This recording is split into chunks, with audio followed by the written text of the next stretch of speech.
Okay, so as soon as, all right, now you should be able to get into the chat. And as soon as we do, those of you that are there, go ahead and start putting your questions into the chat. But, anyways, so what I was saying was that Dr. Joy and I will be doing the, she wanted to come to you and talk to you about the disclosure because those of you that are well aware of her work, you know that she has been part of MUFON for 20 years now, maybe 30 years. I don't know. It's been a very long time, but that she was a young girl. I believe she was maybe 5 to 7 years old when she had her first sighting of something very unusual. And she speaks about this in her work, um,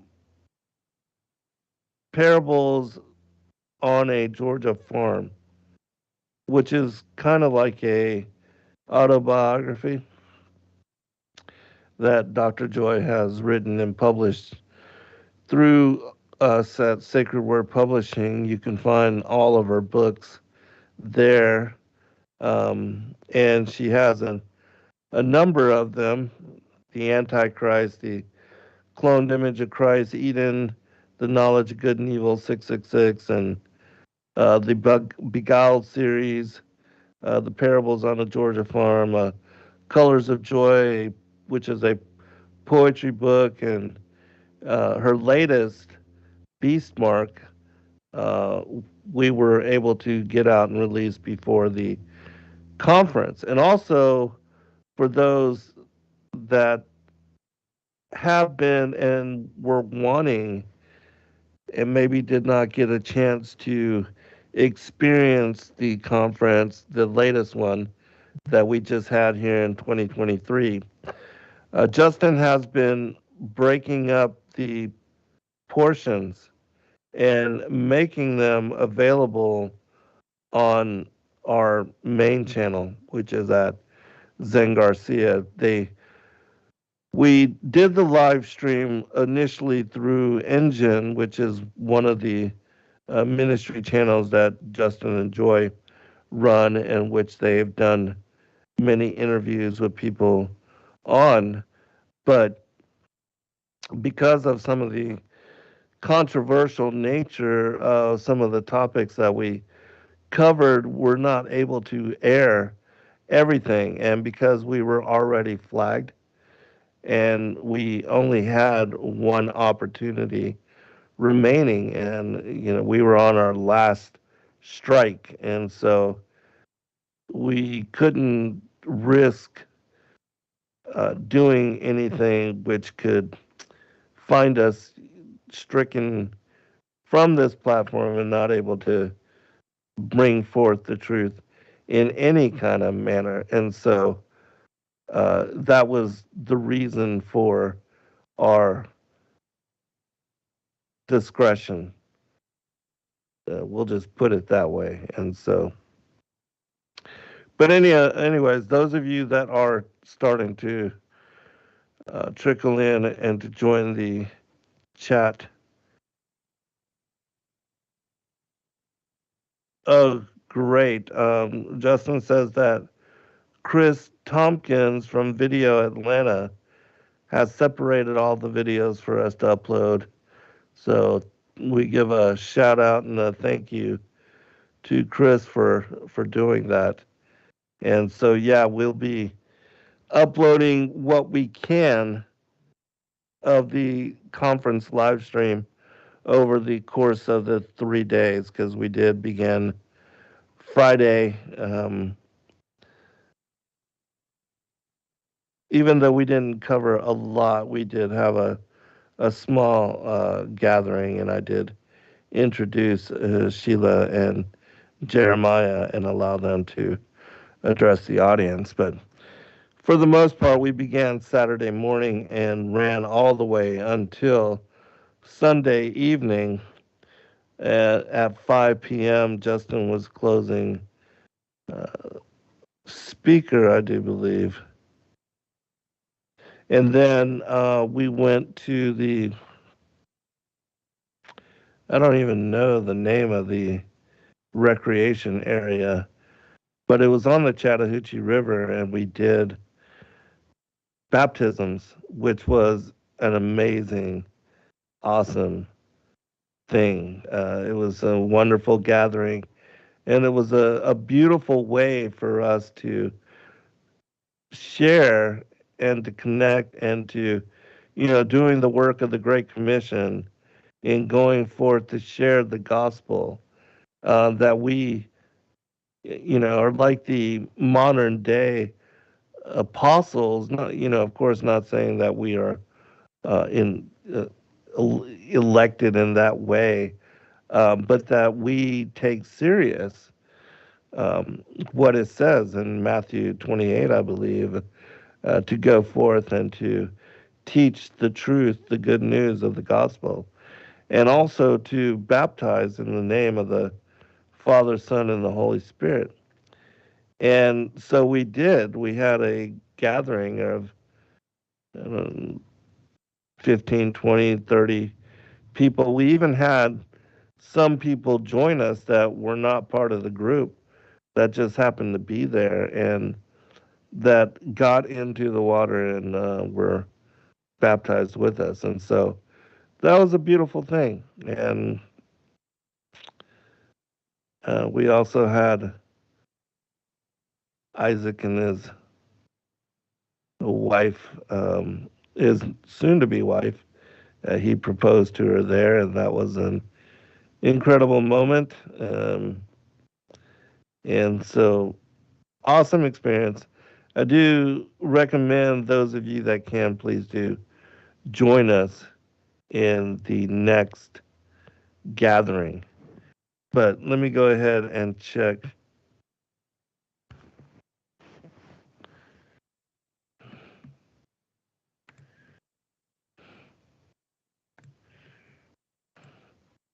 All right, I've got some questions.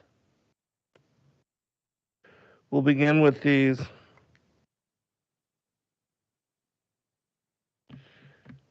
And also, just so you know, this may sound familiar to you, but these are questions that were sent to us a long time ago. Um, we were just not able to put together a new set.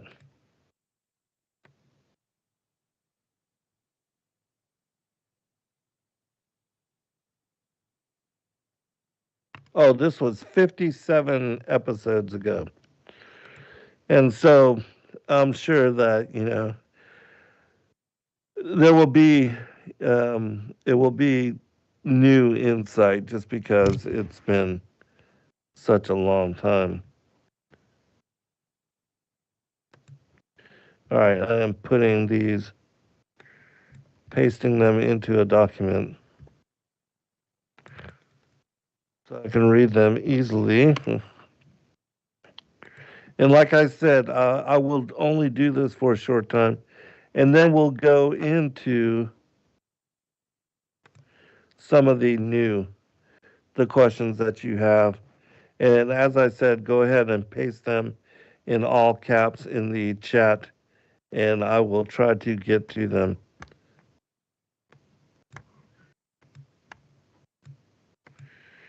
thereafter. But we'll go ahead and start with these.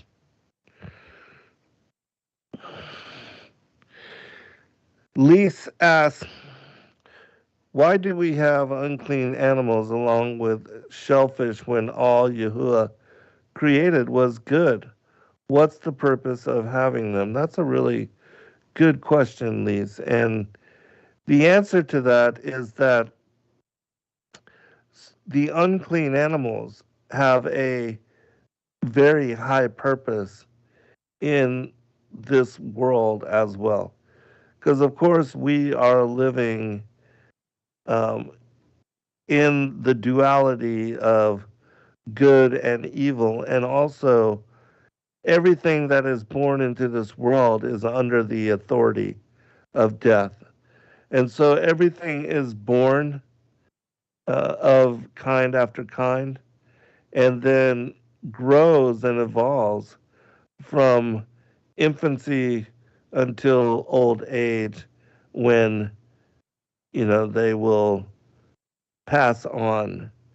And it's usually suffering or disability or something of disease. Something brings and debilitates the body in such a way that one will succumb to death. And so when that happens, we know that death carries with it disease, and that when an animal dies, when a creature dies, there are, like the worms and the bugs, the flies, the maggots, all of that, which comes forth to feed on carcasses, that the Most High has set it up in this world that creatures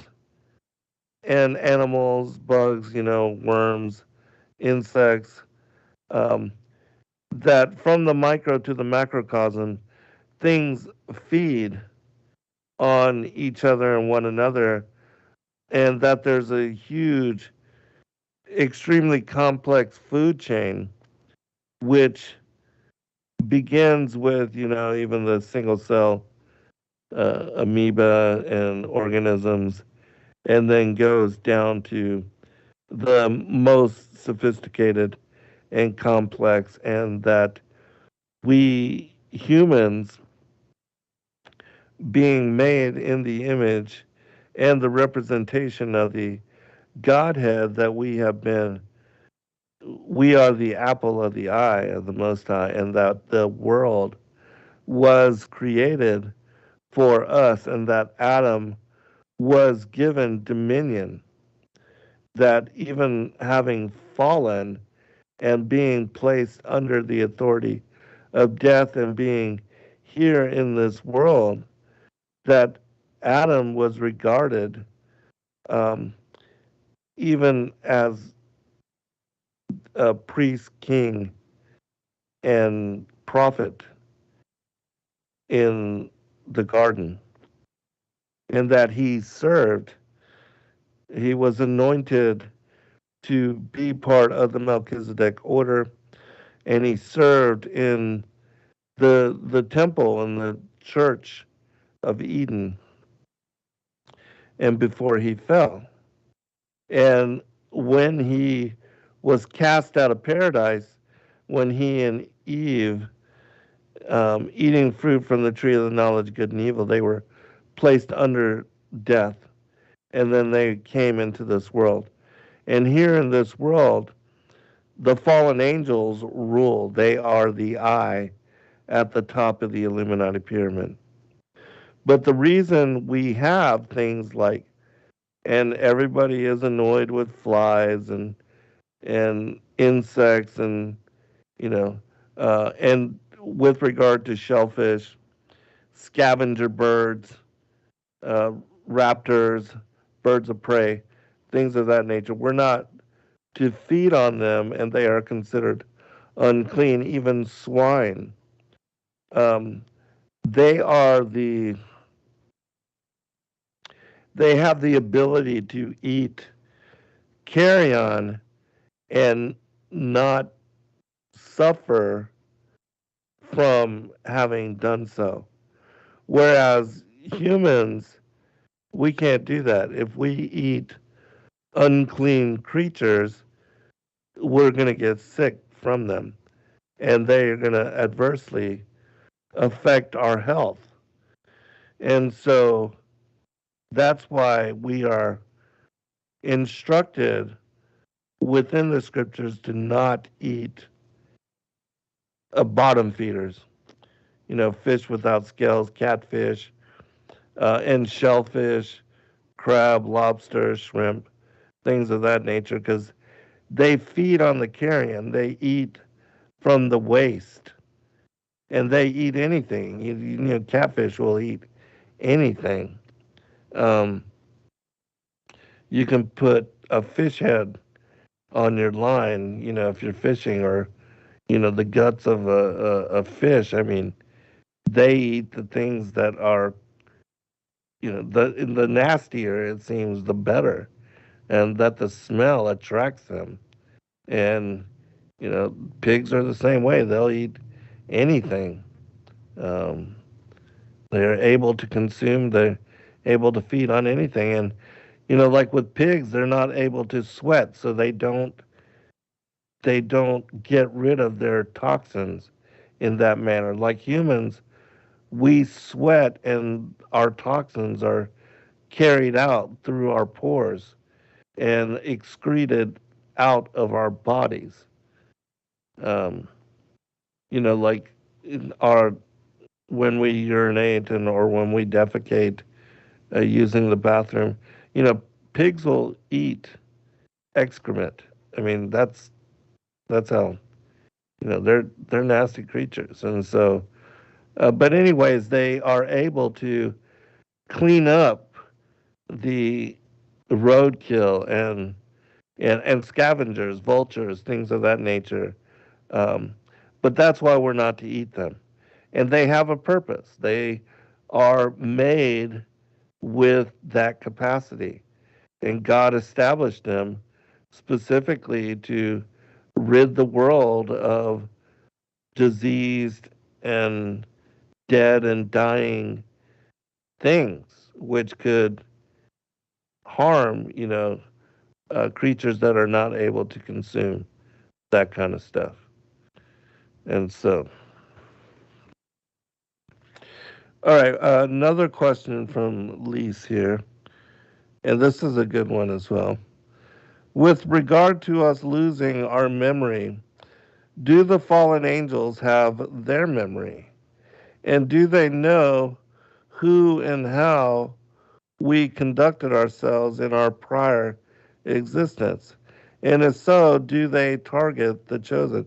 Wow, these are great questions. And I think this is awesome for us to be able to revisit this information and to reconsider and to look at it again because we have so many new individuals, new listeners. Excuse me while I take a sip of water here.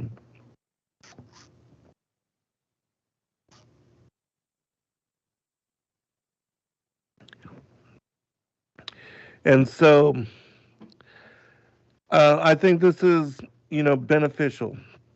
And so thank you, son, for keeping up with all of these questions and sharing them again because these first two are gems. And, again, we have a lot of new listeners and a lot of people that are discovering our work and our ministry. And so, I know that these are things that others wonder about and would want to know and get more information on, anyways. And so, yeah, this is perfect.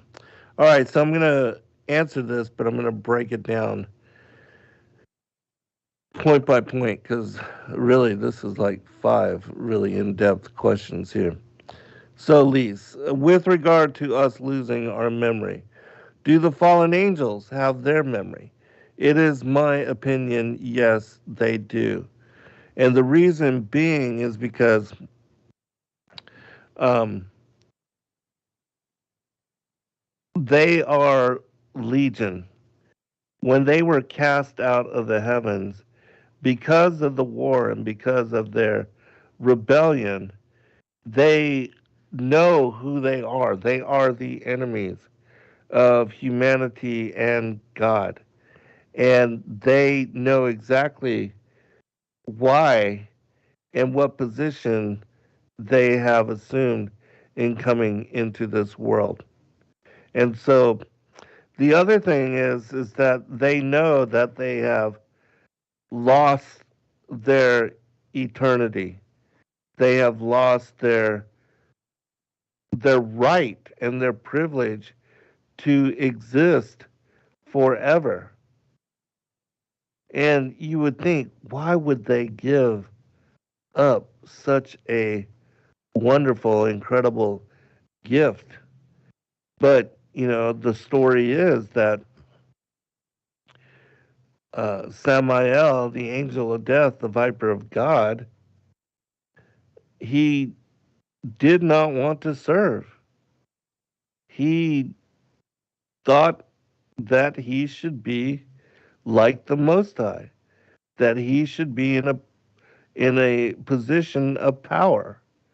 He did not want to be subservient, even to his maker, which you think, how arrogant is that? But then when you look at the Satanism in this world, the Luciferianism that exists, that do as thou wilt, and that these people have convinced themselves that they are gods, like the Caesars, they believe themselves to be gods. How foolish.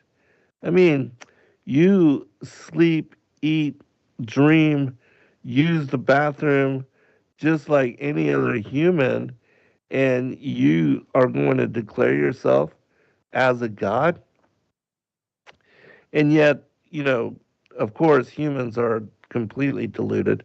But the fallen angels, yeah, they're a little bit closer to that eternity. They live for a very long time, almost um, immortal lives, except that they are going to be punished with being annihilated at the end of the Second World Age, or at the end of the Great White Throne Judgment, at the end of the millennial age, before the eighth day, which is a eternal day of rest, and there will no longer be the devil or evil or aging, and all the former things will have passed away. And so the fallen ones know that they are the adversaries, and they know that they have but a short time. Woe unto you, O earth and sea, for the devil comes down to you with wrath, knowing his time is short. It's the same thing. Uh, what have we to do with you, Yahushua, the tormentor? Have you come to torment us before the time? And so they know that they have a certain time, and they know at the end of that time, they're going to be wiped out. That the days they thought would never come have come, and that it's it. And they recognize the blooming of the fig tree. And this is important for all of us to understand as well, because this was the indicator, this was the sign, this was the key which unlocks that we are in that final generation, and that Christ is coming soon with all power uh, and wonder, and the brightness of his coming is going to destroy Satan. And all that's in the scripture. They have been placed under the authority of death as well. Now, do they drink in any manner from the cup of forgetfulness? I don't rightly know. I can't tell you with any certainty. I can tell you with certainty that humanity does, that those of us that are born into flesh, that are here to remember from whence we are fallen, and that we've been given this second chance, this opportunity to redeem ourselves and to know that our Creator came into flesh form in order to die on the cross to bring us salvation and to restore us to our first state. That is the importance. That is the message of, why we are here and what all of this is truly about. Because the greatest story ever told is that whereas the Most High Yahuwah asked Abraham if he would sacrifice his only begotten, his son of promise, not the son of perdition, as far as Ishmael being caught up with the seed of the serpent, but that, it is through Isaac, Israel, that the promises were granted and given. And God did that for us. The thing that he had asked of Abraham and tested Abraham on, in which he was willing, God did this for all of us to redeem us. The Son, the only begotten, the Messiah, the Savior, came into the world and allowed himself to be murdered, crucified, and beaten, beyond recognition and tormented when he could have easily have called forth his angels to stop what was happening. But all of this was prophesied even before the creation of humanity, before the creation of the foundations of this world, that he would be the Redeemer and that he would show us through love and dying for us, which is the greatest thing that anybody could do for another, is to die for them in the act of saving or defending or fighting for. I mean, it's the most awesome thing. And so I pray that you come to recognize that and that you develop a relationship with your creator because he has given you eternity, which is the most incredible thing. If you are able to fathom, you're able to comprehend, to wrap your mind around your maker gave you part and privilege in eternity with him, with them. You know how incredible that is. All right, let us continue. Because at the rate I'm going, I'm not even making through this question. My goodness. All right, and do they know who and how we conducted ourselves in our prior existence? Yes, they do know. And the reason I say this is because in a book, the book of the secrets of Enoch, which if I'm going to talk about it, I'm going to go ahead and pull it up.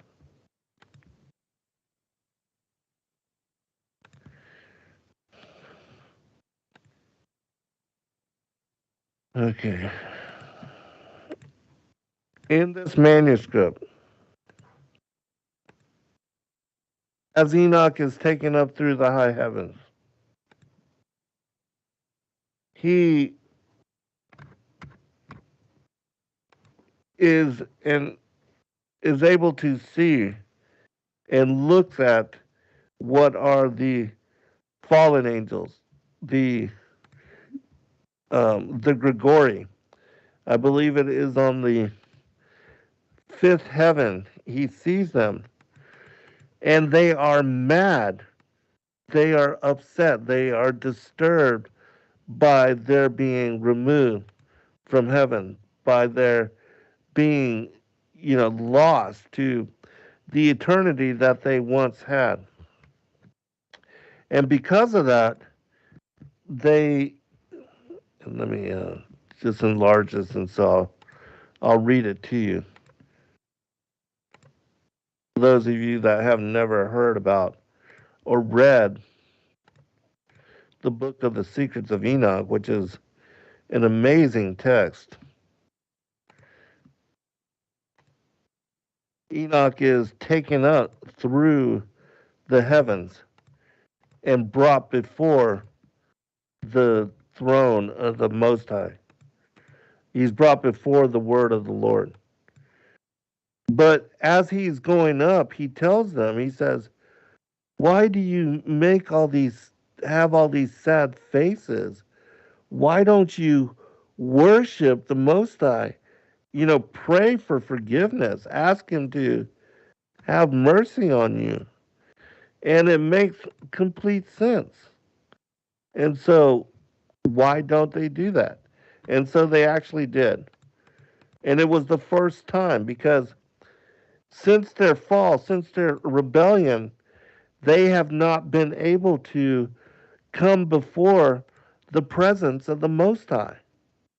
And can you imagine, you as an angel, you're supposed to serve the Creator.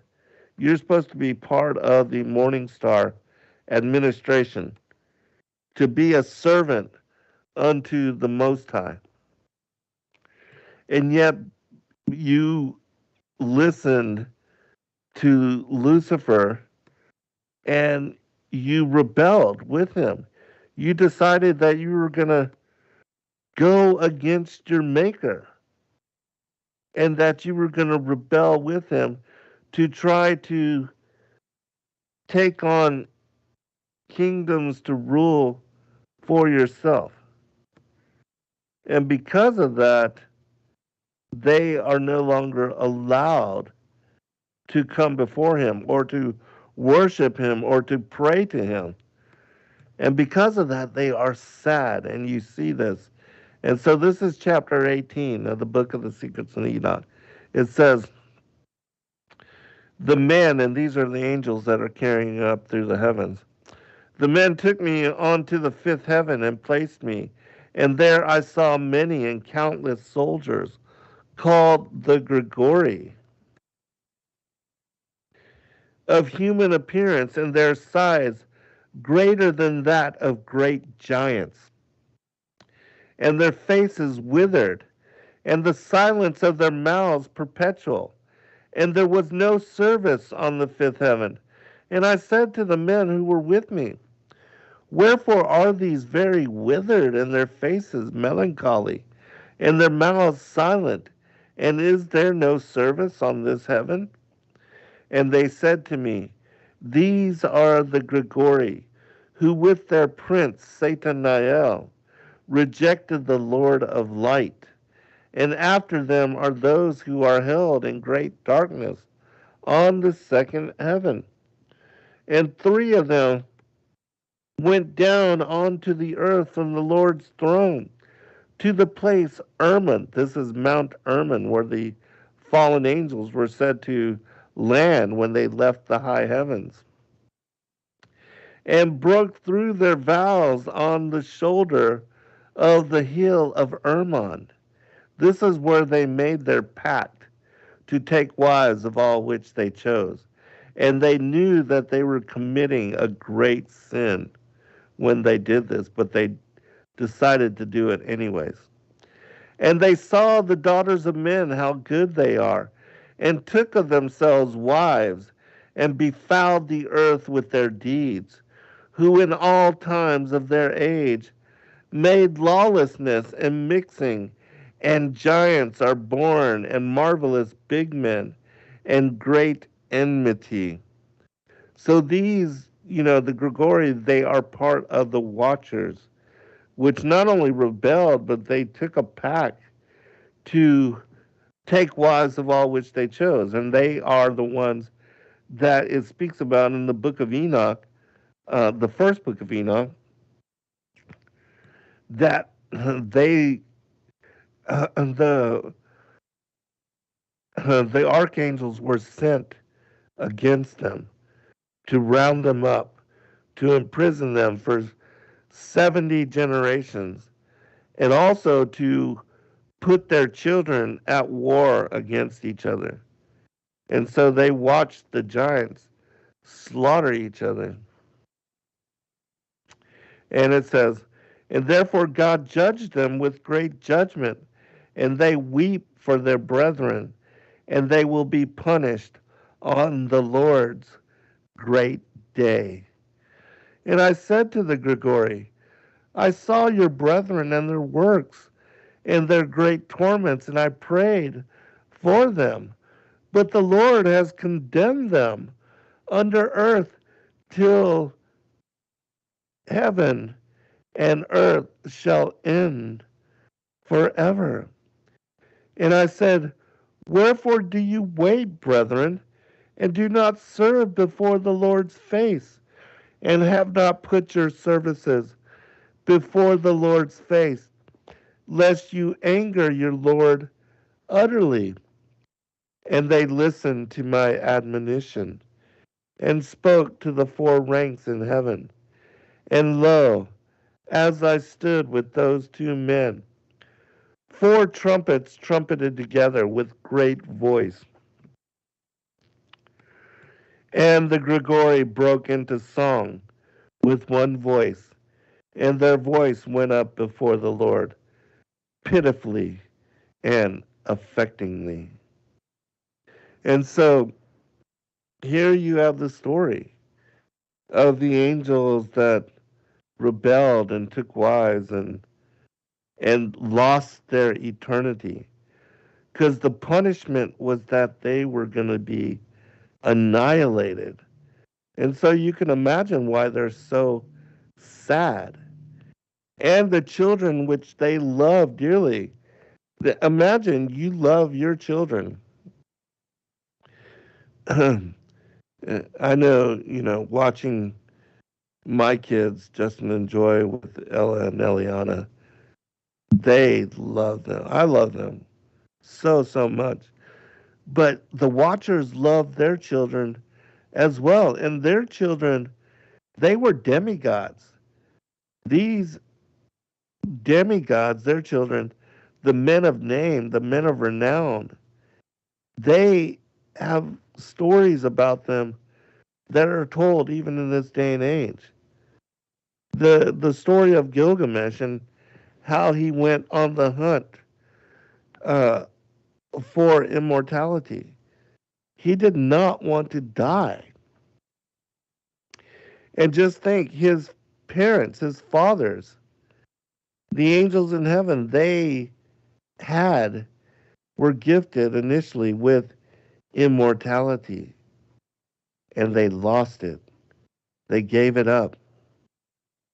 And so you can imagine their sadness because they probably did not think that the Most High would punish them in such manner.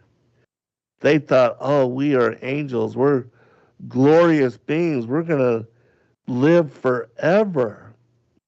And they would have. But they rebelled against their Maker. They rebelled against their Maker to such a degree that, like a rabid dog, you have no choice but to put it out of its misery.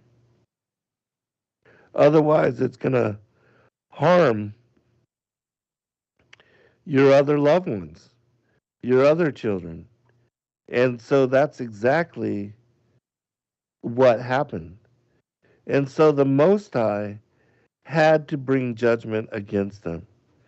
And judgment, which was the severest punishment, the severest sentence, that it says when the angels Michael and Raphael and Phanuel and Uriel heard of it, they shuddered.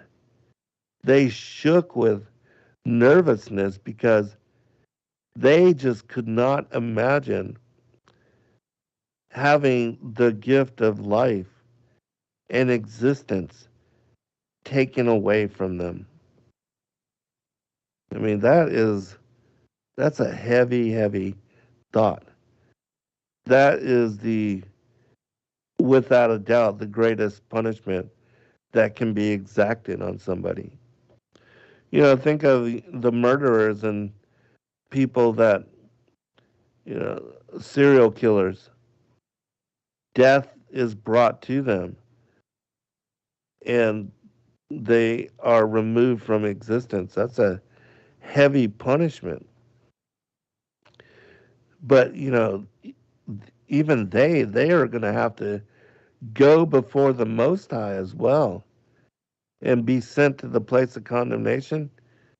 And then they're going to be annihilated as if they had never been. I mean, that's. Whew. All right, so let me return back because I know I go off on a tangent. And do they know how we conducted ourselves in our prior existence? Um, they know because all of us were part of the war in heaven in some manner. Whether, some sided with them, rebelled with them, these are the seed of the serpent, the children of Cain in this day and age. They are the tares, those that are numbered with the goat, those that are going to be eradicated, that are not allowed to enter into New Jerusalem or go into the city of promise, into the Sabbath rest.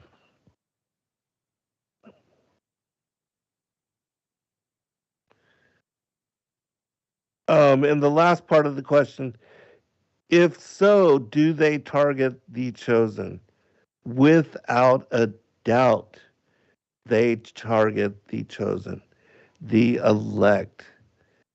They want more than anything to have none of the children of humanity, but especially the seed of Adam, and especially Christ, who was the seed of the woman that was going to crush the head of the serpent. They tried everything they could to prevent his coming and to prevent him from taking on mortal embodiment, entering into flesh, being immaculately conceived. They tried so hard to desecrate the bloodline of Adam and Abraham and David. But the Most High had a plan. Even, with Judah intermarrying with Canaanite women and how he had his children do the same, that God would not allow him to corrupt the bloodline. Even, he instructed Tamar, who was the daughter of Shem.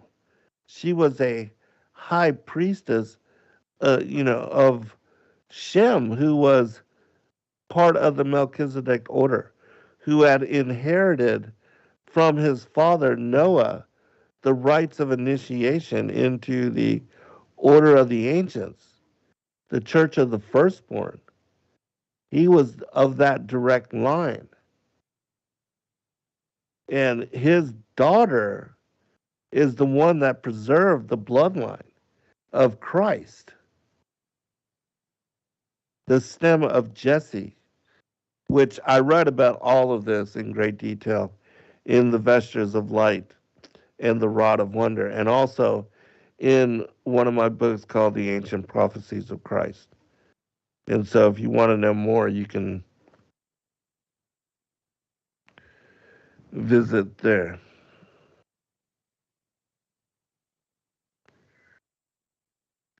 Okay, we have another question here, and the first four were from Lise, and wow, these are all really great questions, Lise. So thank you for bringing those forth. And again, in the next hour, I will take on um, some new questions. So, those of you that are putting them in the chat, I will be revisiting and I will be going back and I'll answer those directly. And that way it'll be a mix of some of the old and some of the new.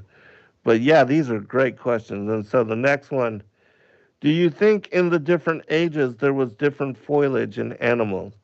Wow, that is an awesome question as well.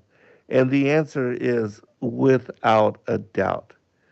And the archaeological record, the geological record, um, it shows that.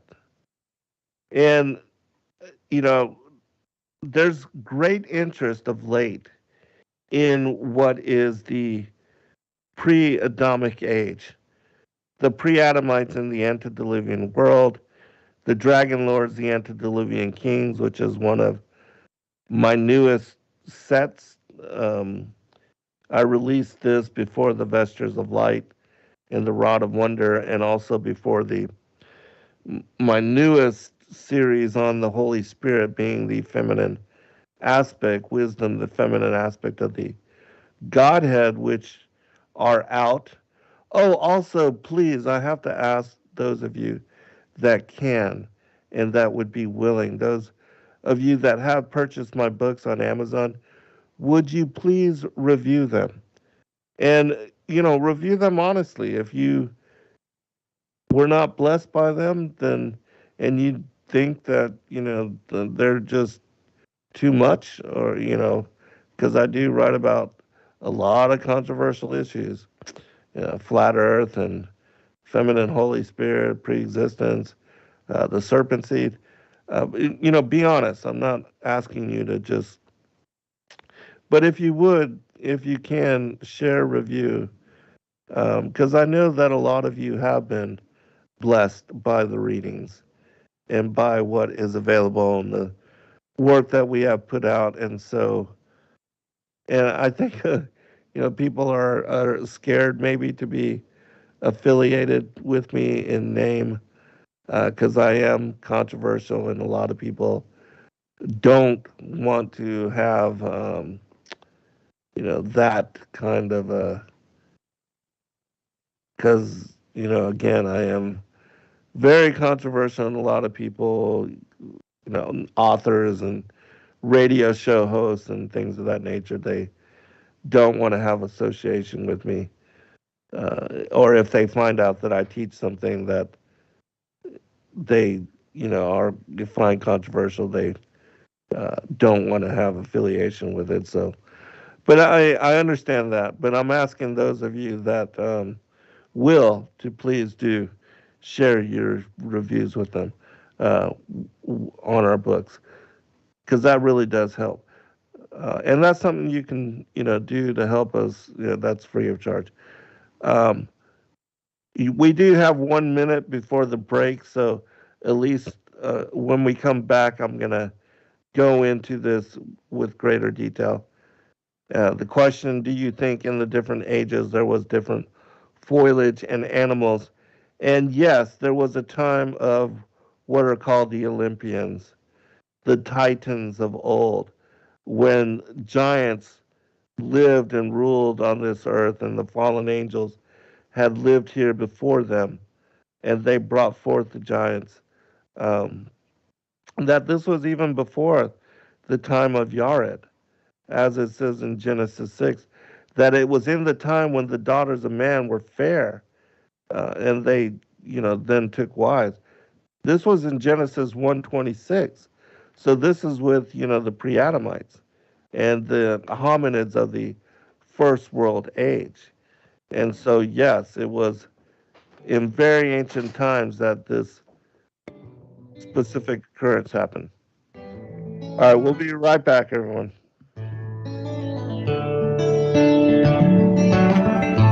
When Jeff As a bookstore for truth seekers, it's our goal to make ancient manuscripts which were once held captive by secretive institutions available for public consideration. In our generation, where wisdom has increased as Daniel the prophet foretold, we have access access to many of the Listen to testimonies Revolution our Radio early at church brethren were persecuted freedomslips.com. We'll be for right preserving. back after this message. After being hidden for centuries, these manuscripts have been leaked from various sources throughout the earth, and it's our goal to gather these sources into printable form to make available for all who seek the ancient way.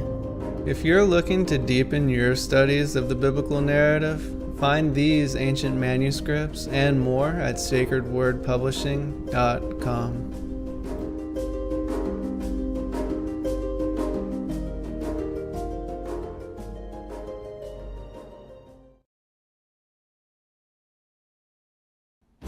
Your partnership with Sacred Word Publishing goes further than the publishing of ancient manuscripts and weekly video content.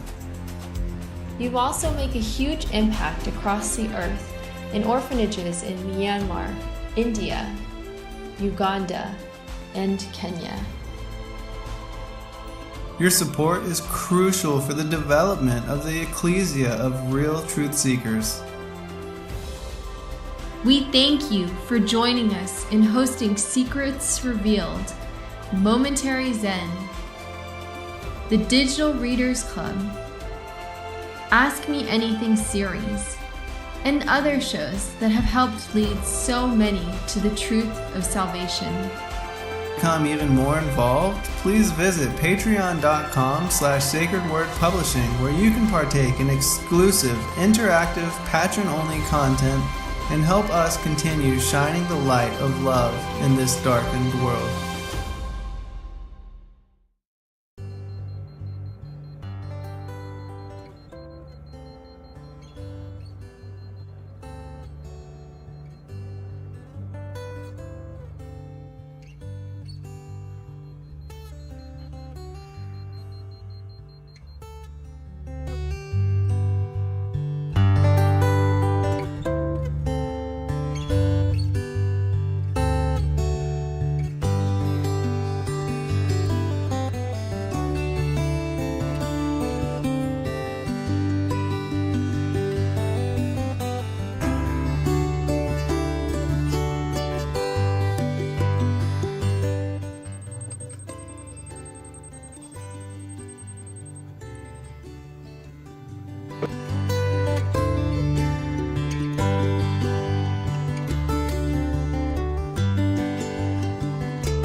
When Justin and I found out we were having a little girl, we named her Eliana and started dreaming of what life would be like with her, where we would take her, what we would teach her, and of course, what we would read to her.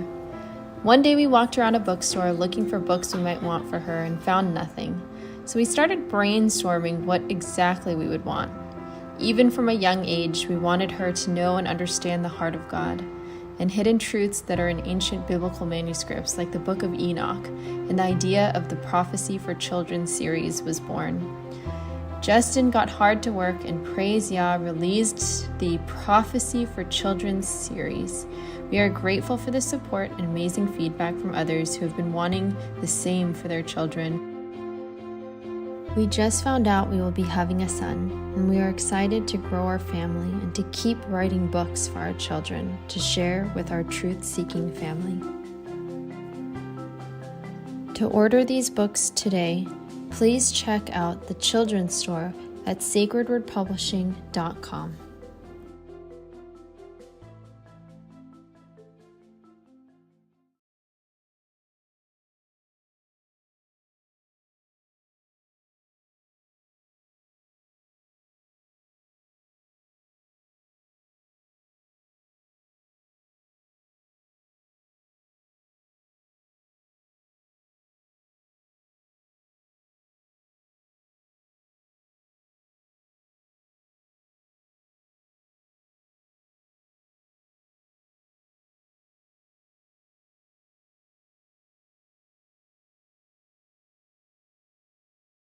Radio.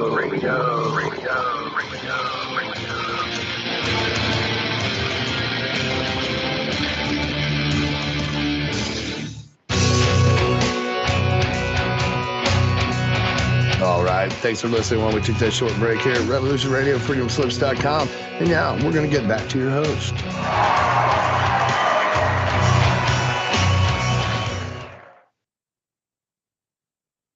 All right, welcome back, everybody, for our second hour. I'm thinking of a question because I do want to give away a book this evening. So I will do that. But in the meantime, let me go ahead and answer this question. And then I did make a copy of all the questions in the chat. So I'm going to go down through them in order as well. And there's a lot of great questions there. So, of course, we're not going to be able to go through all of them this evening, but we'll try to get to what we can. But let me finish answering this. Do you think in the different ages there was different foliage in animals? And so I made mention of the Titans, the Olympians. Some of the scientists do bring forth, and they say that in the previous world age, like maybe even because the scriptures talk about a time when there was not yet rain, when the earth was watered by the mist, the morning dew, and there was no storm cycle yet, and there was not yet man to till the ground, according to chapter 2 in Genesis. And we see, as I covered from Credo Mutwa and the origins of his ancient stories that were passed down to the Sangomas that he had received this ancient knowledge, it also spoke about that the stars were barely visible through the mist, and so this was a different time. And they also says that there's this vaporous canopy. Some of the scientists speculate that there was more oxygen in the world at that time, and that the creatures were, because of that, of very much larger stature. And so, as I said, in the archaeological record, you do have where it shows to you, and this is confirmed in, again, the previous world age and in the megalithic structures and all the things that are dug up, which show that as you go back through the ages and dig deeper and deeper, you actually come to grander and larger and more cyclopean architecture. That the former and the first culture and civilization that came up after the fallen angels were cast out of the heavens was the most glorious. It was the most intricate and the most detailed, and they had technology which we no longer have access to.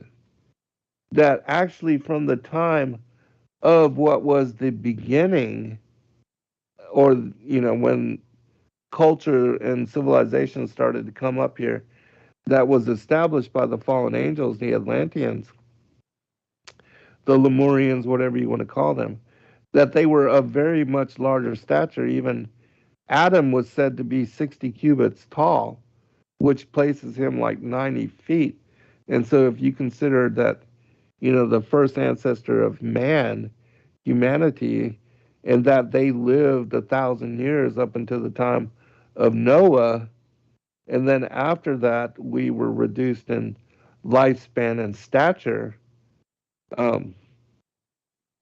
even humanity were what you would consider to be giants.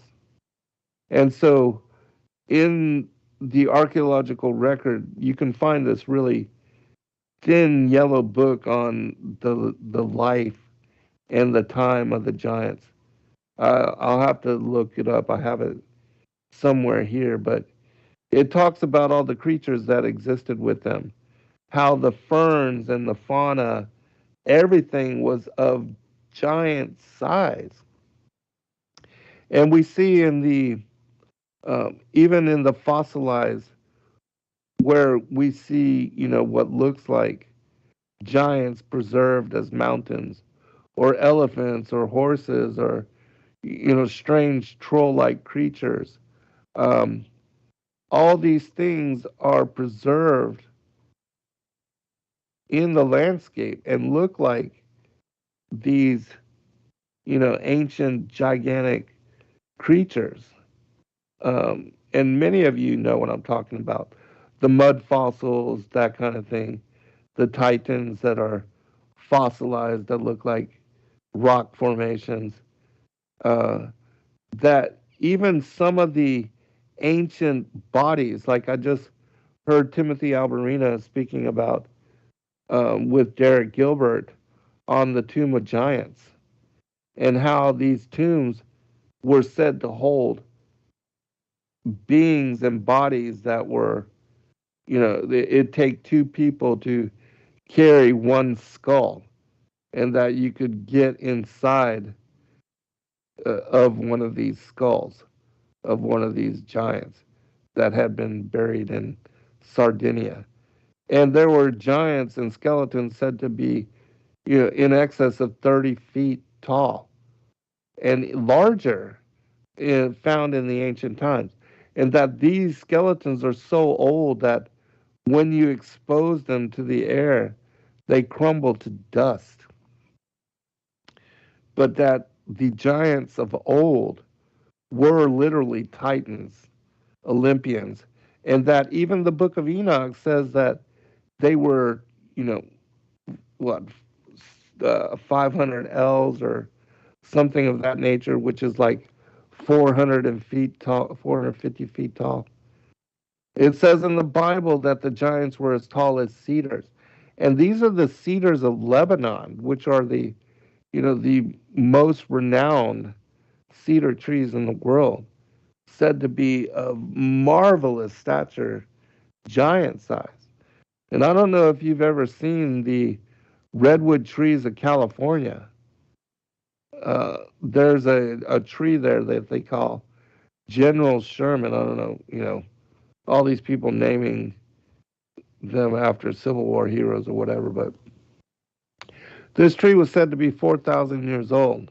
I wrote a poem about it in one of my books, and nothing grows around it because it was the first thing that grew up in this area, and its roots extend out so that it has a foothold to where nothing can grow around it. And imagine these old elder growth forests where you have, dozens and dozens and many of these huge trees. And in California, there's a lot of these elder growth forests. The Avenue of the Giants, which I lived outside of in Humboldt County, this is actually where we lost our brakes on a mountain road and I acquired my disability. But those trees are humbling. They're amazing. And these trees, you know, the story of the video that no trees on flat Earth or something thereabout, where it shows even like the Devil's Tower, that this and how it was flat on the top, that these mountains, what people consider to be these mountains that are flat mesas, that they actually look like the stumps of ancient trees. And that when you look at the cell structure, they show that they were once organic and alive before they were petrified and fossilized. And so those, these are other things to consider. That trees were also of very large stature. And in the, think about this, that I read in this book that there were dragonflies, there had dragonflies that are found and have, been found in their entirety in the mud, what are mud fossils, uh, that have 6 foot wingspans. So imagine that. An insect, a dragonfly, with a 6 foot wingspan. How large its body had to have been. We're talking, what, 10 foot long? A 10-foot long dragonfly? That's mind blowing.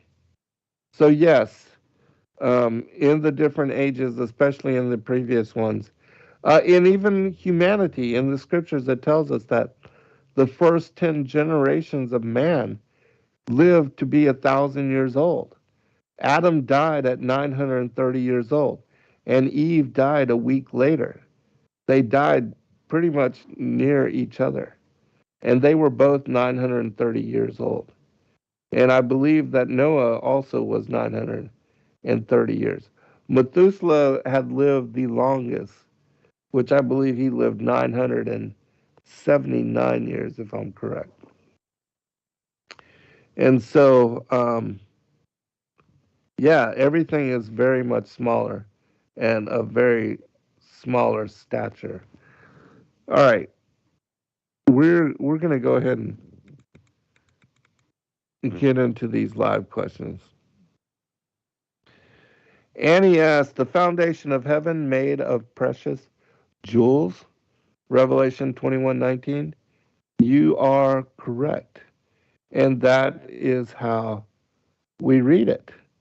If you look in Revelation, it says that even the various gates of New Jerusalem, that they were made of a single stone. All the 12 gemstones that the gates were made, and we got the story of the pearly gates, the streets of gold. So, yes. And why would not the Creator establish his city, the city of promise, New Jerusalem, from the greatest things that you can find in his creation? And so, yeah, I believe without a doubt that New Jerusalem uh, is that place of beauty. Jamali has this comment to Annie's question. That's an interesting question about New Jerusalem because I believe that the New Jerusalem comes down on the new earth, thus taking the place of the former city. Interesting insight, but also know this, that when you read the writings of Abraham, that it says that the New Jerusalem had once been the former city of Enoch, and that the entire city, because Enoch's people were all righteous, they were all taken up into heaven. It wasn't just Enoch that this city was entirely taken up. And the Most High used it as as the beginning of what became the city of promise. And so, that's something that we never hear about. And so you can find that in the writings of Abraham, which I don't believe anybody has published it besides us. But you can find it um, at Sacred Word Publishing. And we've also published it together with the Book of the Order of the Ancients, which was written by Elijah the Tishbit. And so you can find them together in what's called the Book of the Order of the Ancients.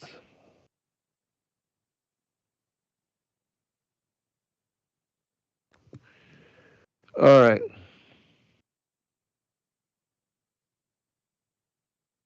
Um, Comment about the fallen angels. Yes, they probably know us and when we would come. Without a doubt, they are coming after the elect. In the same manner that they were going after Christ, that they had conspired his murder from the beginning. What did he tell us? He said that their fathers, their bloodline, they are the assassins of the prophets. And then he tells us the story of how he sends the prophets. And he said from Abel to Zacharias. Abel was killed by Cain. That was the first murder. He killed his half brother because he was of the wicked one. He was a son of the devil. And so that was the enmity that the Most High had prophesied. He said to the serpent, I will put enmity between thee and the woman, between thy seed and her seed. And the seed of the woman would crush the seed of the serpent. And that was the Messiah on the cross. And so, without a doubt, there is this bloodline war. And this is the thing that people need to know, people need to understand that we're not all the same. There is a people here that are dedicated to evil and that make and take blood oath to serve Satan. And these are the people that are behind serious abomination. They're the ones that are behind the whole transgender thing right now, where they're trying to normalize abomination. Like I just saw Jonathan Kahn speaking about the Barbie movie that is coming up. And there's some deep twisted stuff in that and how they're trying to assimilate the children into this ideology. And it's causing confusion. You know, kids now identify, like 50% of them identify with bisexuality. And so, there is confusion and they're succeeding in doing this. All right, let us continue. And I am going through these. I'm trying to get to them.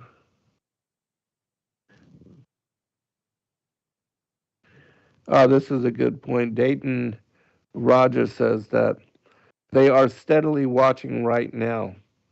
In your homes, even. Yes, I do believe you're absolutely right. They're without a doubt listening, but the digital TV and the fiber optics and all of that, yeah, I definitely think they have access, even to the laptop technology, the cameras on our cell phones. They're able to turn all that on and off as they choose, and that's been verified. We have Snowden who talked about that, blew the whistle on the NSA. Oh, here's something absolutely crazy, and you can try this right now yourselves. Type into the search bar, into the website, Illuminati backwards. Hit enter and tell me what comes up. It's going to blow your mind. I'm going to tell you, when you do this, type Illuminati backwards, hit enter, it takes you to the NSA, to the official site of the NSA. So they're not trying to hide anything. They've got it. I mean, if that's not an admission, and without a doubt, they are watching, they are recording everything that we say, everything that speak, all of our emails, all of the phone messages, everything is being compiled. And this is exactly what they talked about in the that mini series on where the robots come to sentience, Westworld, and then they go out and hide amongst the seed of men, as it says in Daniel. That I don't know if you've heard about the people that were involved in creating AI, and they were asking the AI about itself, and that it was speaking about a later time when they would gain sentience and that they would become the dominant species here on the earth. I mean, this is very deep and twisted stuff. And so the things that they're showing about Skynet, the Terminator robots, I mean, we think it's all just Hollywood, um, but they're already creating, you know, military is utilizing robotics to enhance its destructive power. And these things have no care about life. There's no sanctity of life for them. They will slaughter, as it speaks about in the scriptures with the locust army. They will slaughter without mercy.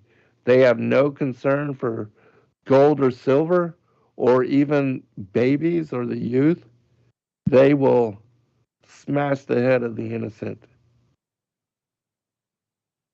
And, you know,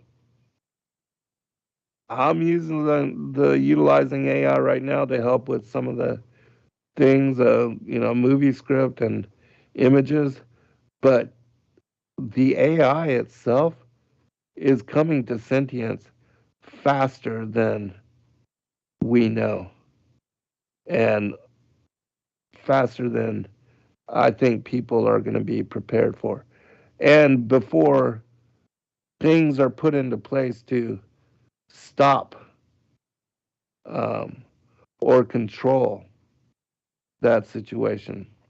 And so, without a doubt, Christ said, unless the days be shortened, there should be no flesh left. Well, I can, assure you it's not just the genetically modified food. That Skynet, sentience, there's a movie called Ex Machina. I mean, all these things are depicting, this kind of thing that I believe we will soon be contending and dealing with. Michelle Stephan asks, do you think the rapture will happen this year?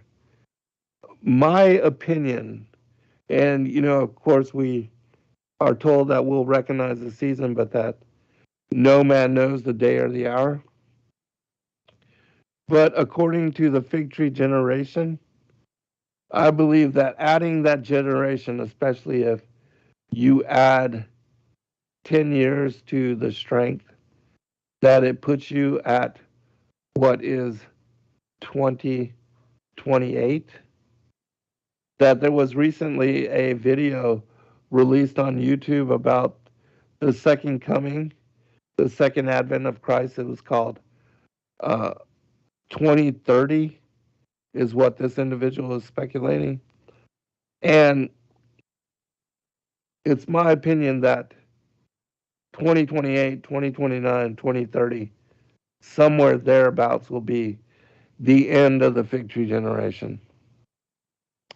But Christ also said that unless the days be shortened, there should be no flesh left. But for the elect's sake, the days shall be shortened. And so, again, no man knows the day or the hour. I say be perpetually ready, be in communion, be in relationship with the Most High all the time, because we don't know if tomorrow, without a doubt, the man of sin has to be revealed. So that's the next domino. There was just an individual that released some information. I'm going to invite him to the show, that he's talking about the abomination of desolation. And that's something that I think will be the next thing. I'm going to take a sip of water. I'll be right back.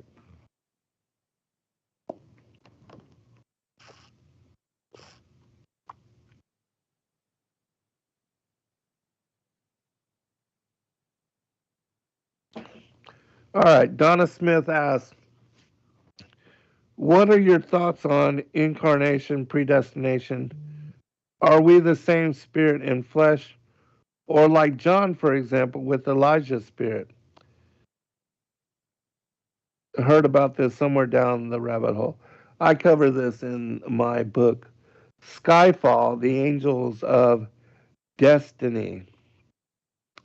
That book is about preexistence, predestination, um, and so if you want to know, and all these questions that you're asking here are spoken about, covered in very great detail in that particular book. Also, I saw a question which we're coming to. Somebody asked, what are your multiple witnesses for the cup of forgetfulness? Well, that is the book that lists all of that. There's a entire chapter on the cup of forgetfulness in that book. And there's mention of this, like right off of the top of my head. There's a book by Aunt Naomi, 4,000 Years of Jewish Lore. Um, in there, there's a portion called The Creation of Souls. There's the Chronicles of Jeremiel, The Formation of a Child. There's the Psalms 82 and Ephesians chapter 1 on predestination. Anyways, there's the, Jacob being favored, Esau being hated at a time when they were not yet even born. Uh, so all of this is covered in that book, Skyfall: The Angels of Destiny. If you want to know great detail on all that, go there. Um, because, each one of these questions, I could spend 2 hours in reading all the information I've gathered on these things and have talked about. And so, I mean, even just pre-existence is such a heavy topic. I've spent several shows talking about and covering it. There's an entire playlist on this that you can find on our YouTube, Zen Garcia and Endeavor Freedom uh, channels. And so go there, check that out. But just really quickly, what are my thoughts? Without a doubt, I believe, and the scriptures declare, that God knew us before the foundations of the world were established. And that the word of the Lord said to Jeremiah, I knew you before you entered into the womb of your mother. I had foreordained you to be a prophet unto the nations. And so that same theme applies to all of us, because God knew us before we entered into the womb of our mothers, before our spirits were merged with our flesh form and we were born into the mortal world, before we took incarnation into flesh form. And so it speaks about and covers, when you read about the creation and the angels and all the elements and all the souls of humanity, all the souls of the creatures. Uh, yeah, and there are animals in heaven, without a doubt.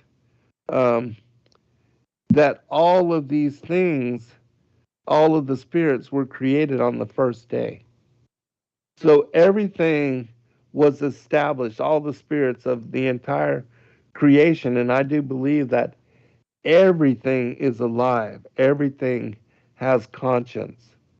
Um, Even, the trees, all the elements, the spirit of fire, the spirit of wind, these are conscious entities.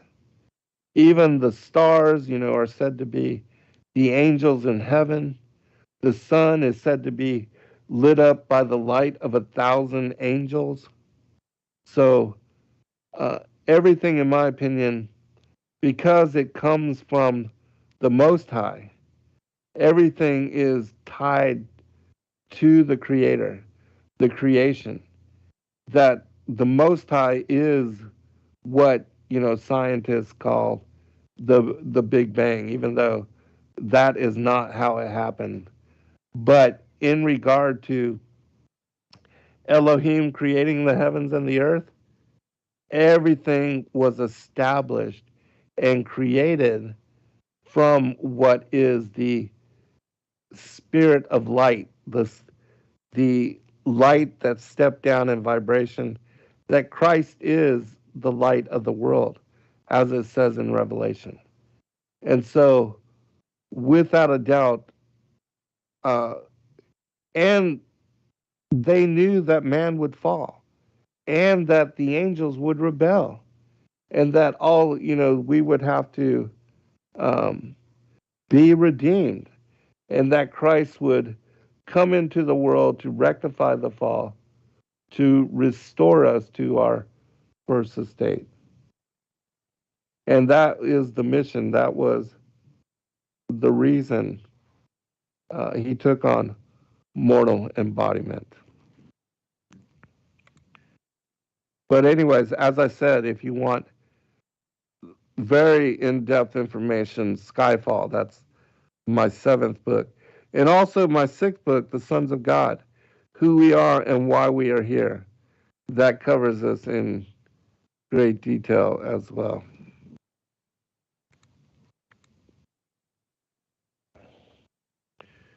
All right, Stevie DeStephanie.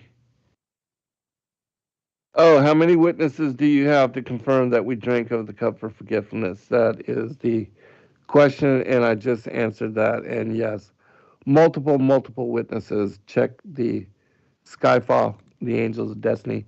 But really quickly, you can look to the Chronicles of Jeremiel. And of course, I'm going to have to pull it up and read just a small portion on the cup for forgetfulness, since you are asking.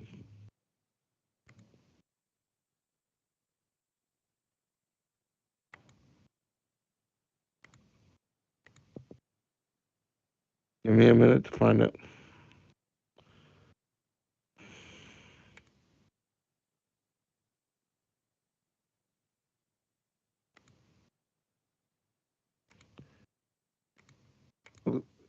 This is a text that, most people are not familiar with at all.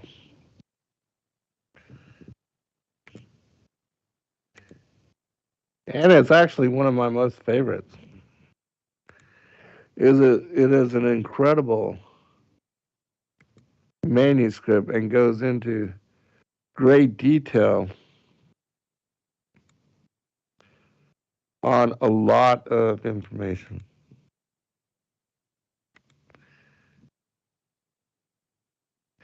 You can find it freely on sacredtext.com.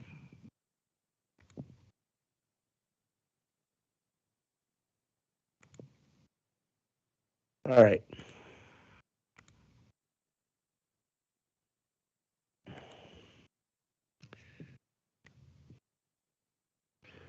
I will post this into the chat. But I'm just going to read a small amount. I'm not going to go into great detail on this. But I do want to answer more than, just comment. It says, I will now proceed to explain the formation of the fetus which God created. When man approaches his wife, God indicates it to the angel appointed over conception, whose name is Layla. God says, know that this night a woman will conceive. Take this sperm, place it in thy hand, and break it on the threshing floor into 365 particles. He does so. He then takes the sperm in his hand, brings it to God, and says, O Lord of the world, I have done as thou hast commanded me, and now decree what it is to become of it. God then decrees that it will be either strong or weak, male or female, rich or poor, beautiful or ugly, long or short, wicked or righteous. God then makes a sign to the angel appointed over spirits and says, bring me a certain spirit which is hidden in the Garden of Eden, whose name is so and so, and whose form is so and so. This applies to all the spirits which are destined to be created. For from the very moment when the world was created, all these spirits were prepared for men. As it is said, what has been called by name. The angel brings the said spirit, which, when it comes before God, bows down and prostrates itself before him. At that moment, God says to the spirit, enter thou this sperm, the which, the spirit then opens its mouth and says, O Lord of the universe, I am satisfied with the world in which I have lived from the day on which thou didst create me. If it please thee, do not suffer me to enter this impure being, for I am holy and pure. God replies, the world which I will cause thee to enter is better than the world in which thou hast lived. And when I created thee only for this purpose. God then causes it to enter this new being against its will. The angel then returns and causes it to enter the womb of its mother. All right, I am going to skip down because it's basically shown where it's going to be born, the most significant things that are going to happen to it, even to where it's going to die, and why it should be a righteous being instead of a wicked, so that it can um, inherit paradise. And then it says, then the angel walks about with it from morning until evening and shows it every place which it is destined to tread and the place where it will be buried. After this, he shows it the world of the good and the world of the wicked. And in the evening, he places it back again in the womb of its mother. God then encloses it within folded doors, that is said, and he shall set it in the sea with doors until it bursts forth from the womb and become free. Um, at the end of that time, the same angel comes and says to it, come forth, for the time has come for thee to go forth into the world. It replies, have I not already told God that I am satisfied to remain in the place where I was accustomed to dwell? And he replied, the place I will cause thee to enter is better than the world from which thou hast come. Here's the part about the cup of forgetfulness. Thou must know that thou wast formed in the womb of thy mother against thy will, and now know that against thy will thou wilt be born, and will come forth into the world. He then immediately strikes it, extinguishes the light, and brings it forth against its will. It then forgets whatever it had seen as soon as it comes forth unto the world, and then it cries. And so I'll post this link into the chat, but as I said, this is from the Chronicles of Jeremiah.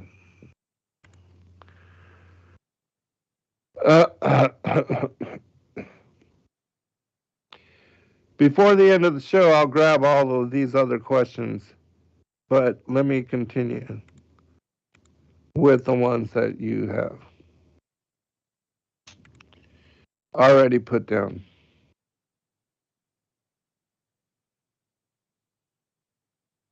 Yeah, we know that they hate the Holy Spirit being feminine, but for whatever reason, because it's undeniable.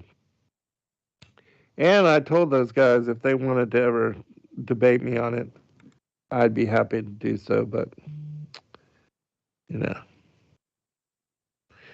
Yes, most people despise the feminine Holy Spirit. I don't know why. It's horrible that they do, because it says if you hate wisdom, it's going to be a bad day for you. Mighty Mongoose says, I love the Ruach HaKodesh. I am absolutely with you. And she is our mother in heaven. So, why would you not love your mother?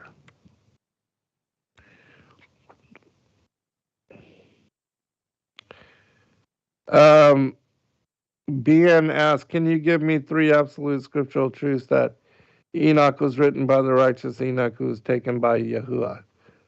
Uh, yeah. Um, if you read Jubilees, it tells you that this was the righteous Enoch and that he was the witness against the fallen angels and also the giants, and that he was to interpret their dreams that they were having.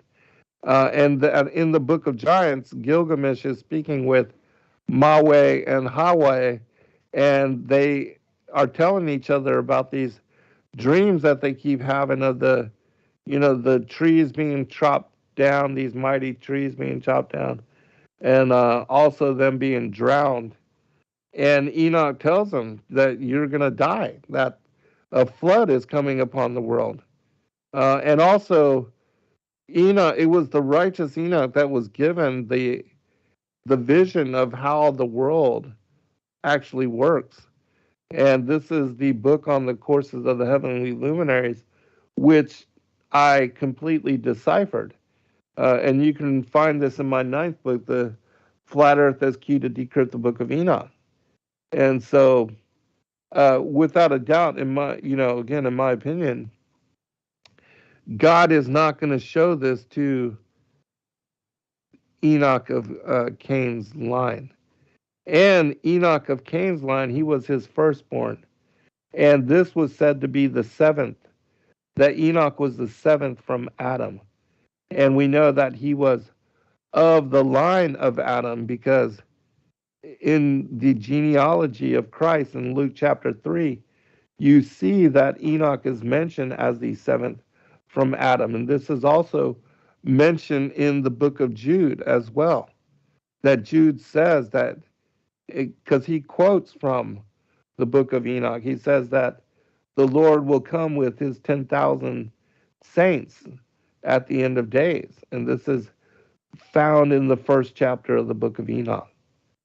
And so, and there's many more, without a doubt, if you read it, um, it speaks about the separation of the wicked and the elect. And Enoch was a witness against what the fallen angels and the giants were doing. And you can read that in the book of the giants as well.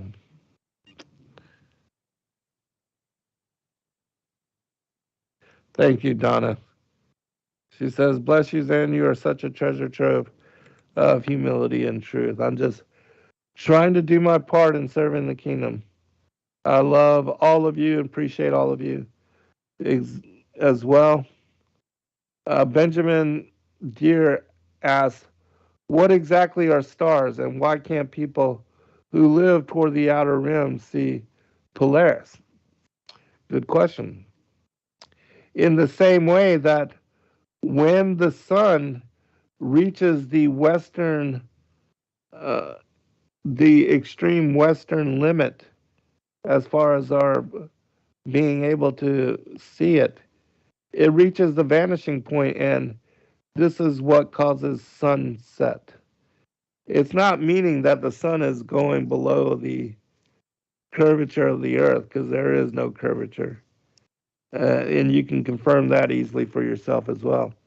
But reaching the vanishing point, the book of Enoch tells us that the stars, the luminaries, circle around Polaris. They move from east to west and then north to east in what is a circle.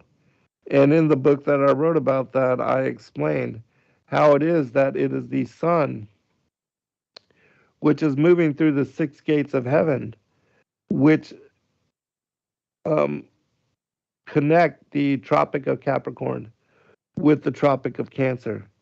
And so when the sun is above the equator, this is when we have the vernal and the autumnal equinox, and in exactly 12 hours a day and 12 hours a night. When the sun reaches the Tropic of Cancer, we have the longest day of the year, which is June 21st, and this is the beginning of summer. And then when it reaches its southern limit, it reaches the Tropic of Capricorn for what is the shortest day of the year, and it is actually over the southern latitudes. And so that gives Australia and Brazil and South Africa, they are having their summer because the sun is located on the outskirts of past the equator to the southern latitudes. And it's lighting up the outer rim of what is the circle of the earth. And that's why we have, you know, winter and fall here. And the reason you can't see Polaris from the outer rim is because you can't see that far. You can't see that distant. You have to go to the celestial equator to see Polaris because the way that the firmament works, and you can order this on yourself online and and check this out, confirm it for yourself. There's a magnifying glass in the shape of a half dome. If you get that magnifying glass, order it from Amazon. You take the same thing. You get Polaris.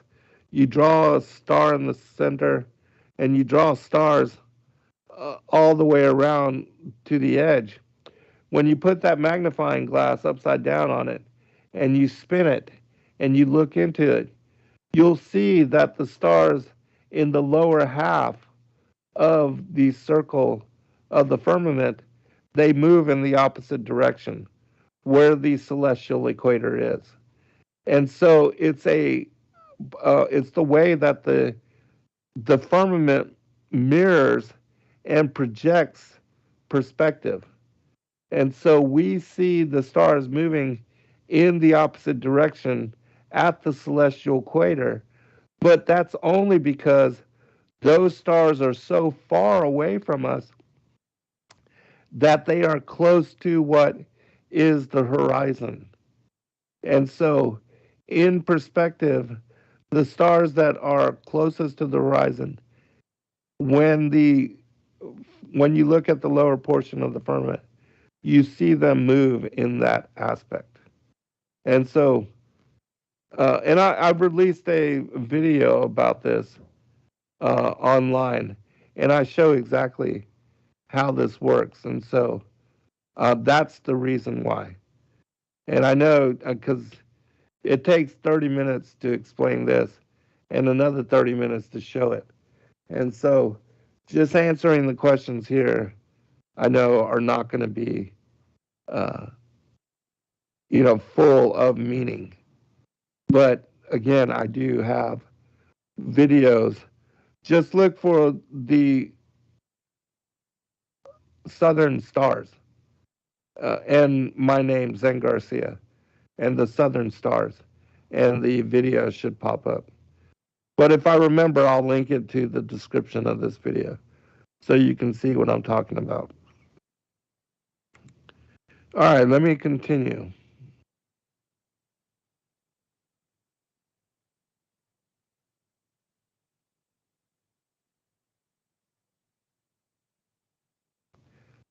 Thank you, Tammy, for standing up for me, sister. I appreciate you. All right, Stevie asks, how can there be annihilation when Jesus speaks of a eternal hell of torment? Thanks. Really great question. The eternal hell of torment is spoken about before the second death. And it is this place of condemnation that the wicked are sent to while they are waiting for the great white throne judgment. After the great white throne judgment, there is what is called the second death. Death itself is going to be thrown into the lake of fire. Satan, all things evil, the New World Order, everything that is aligned with the New World Order, the fallen angels, the wicked humans, they're all going to be cast into what is called the lake of fire for the second death. And it says that in the scripture, they will be as if they had never been.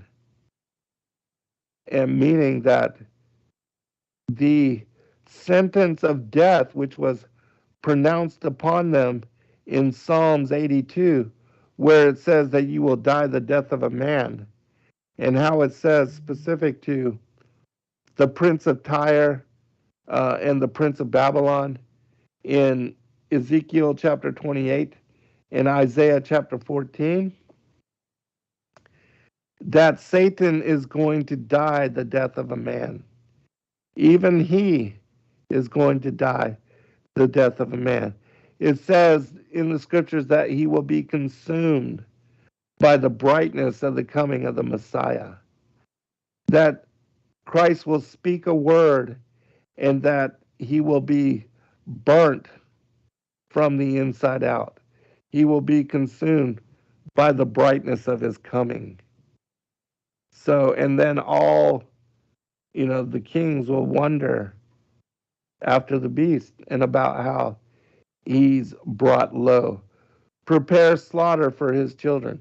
Remember, he is the abominable branch, and that he's going to be destroyed. And, the tares are gathered for burning. They are condemned. They are destroyed. And so the wheat will be preserved. And I pray that all of us will be numbered with the elect and that we will all enjoy the Sabbath rest of eternity, the millennial age with Christ when he returns to destroy the world and to bring judgment upon it. Because there's going to be a new heaven and a new earth before the millennial age. And so that's what's set up, that's what's coming, that's what's established. We're definitely going to get to the rest of the questions next time. And also, I forgot to ask y'all a question. So I'll make sure on the next AMA to give away 2 books. And let me go ahead and I'll go ahead and copy the chat so that I have all of the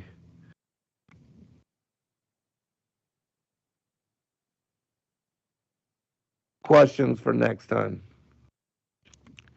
But I do appreciate all of you. Thank you for joining me. It was another awesome show. I love interacting with all of you. I love that you are all praying for each other. And let us all pray for the people in Maui, all those that have suffered devastating loss, that have lost their livelihoods, their homes, their families. That was a generational massacre.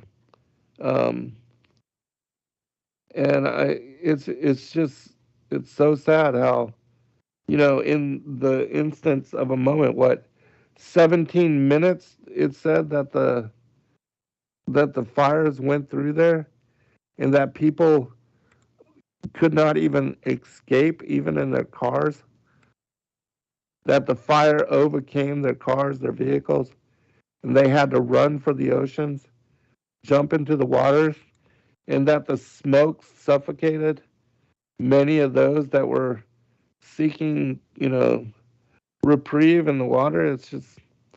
It's horrible.